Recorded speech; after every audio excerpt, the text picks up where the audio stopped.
Tenemos por un lado los planteos más desde la historiografía, ¿no? Que ahí hay una profunda renovación, no en pensar necesariamente el 9 de julio, sino todo el periodo. Sobre eso es la primera parte de la conferencia, bueno, cómo podemos pensar ese acontecimiento. Ahora,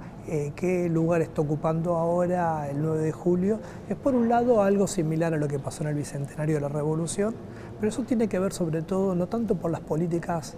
a nivel macro general o que dependan tanto de los gobiernos, sino por que ya forman parte de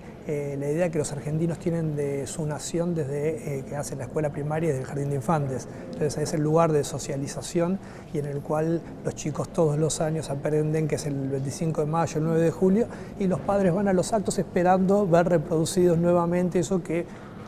vivieron cuando ellos eran chicos, y lo que están esperando es eso. Eso es un plano. Después hay otro plano de cómo lo toma el gobierno. Obviamente el gobierno tiene una mirada mucho menos intensa sobre el pasado, por momentos sería que parece no interesarle demasiado el pasado,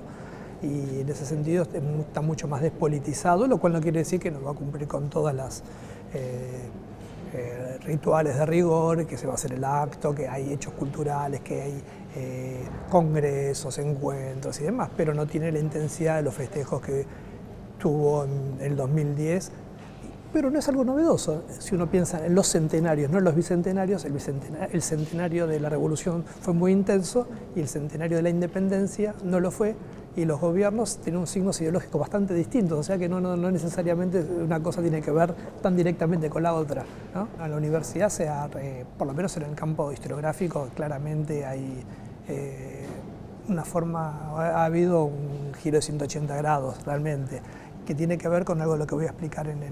la conferencia, con la idea de no considerar que es la nacionalidad argentina la protagonista del proceso revolucionario. Entonces, bueno, al sacar a la nacionalidad argentina de un primer plano, o incluso de concebir su existencia, hay que pensar todo de nuevo.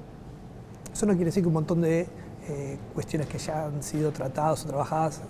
no puedan ser retomadas, pero están puestas como en otro plano, de otra manera, pensadas en otro marco más bien. Entonces ahí hay un cambio. Ahora, fuera del mundo universitario, fuera del campo historiográfico y probablemente también en las ciencias sociales, probablemente las concepciones sigan siendo iguales. Quiero decir, los estudiantes de medicina, de arquitectura, de derecho, de ingeniería, no creo que tengan otra interpretación sobre el periodo que la que recibieron en su escolarización primaria y secundaria. Bueno, sí, la cuestión es muy interesante, se planteó porque siempre se dice de que el litoral no participó de ninguna manera en la declaración del Congreso, porque evidentemente no estuvo representado, y es conveniente entonces marcar de que estaba formando parte de otro proyecto político alternativo, el de Buenos Aires, que era la Liga de los Pueblos Libres, liderada por José Artigas, una liga que en 1815 facilita la autonomía santafesina y tienen un proyecto alternativo al de Buenos Aires, en tanto quieren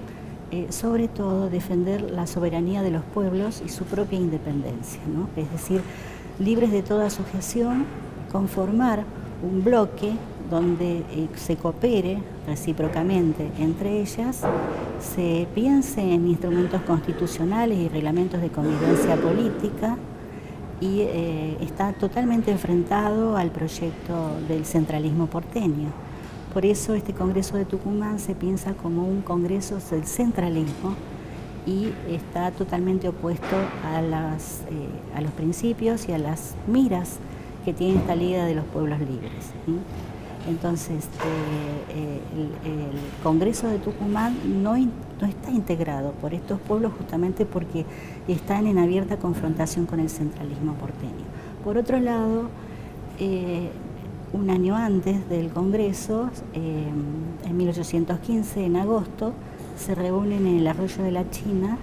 los diputados de estos pueblos que integran la Liga de los Pueblos Libres, liderados por Artigas, en el Congreso de Oriente, un congreso muy famoso también porque hubo una declaración de independencia de los pueblos, si bien no hay un diario de sesiones o documentos precisos que lo digan, pero hay ciertos indicios que declaran que justamente estos pueblos estaban planteando la independencia absoluta también, ¿no? es una línea de investigación muy interesante que se abre porque estamos hablando de un acto similar al del Congreso de Tucumán, pero no sabemos bien el sostén jurídico de esa declaración de independencia.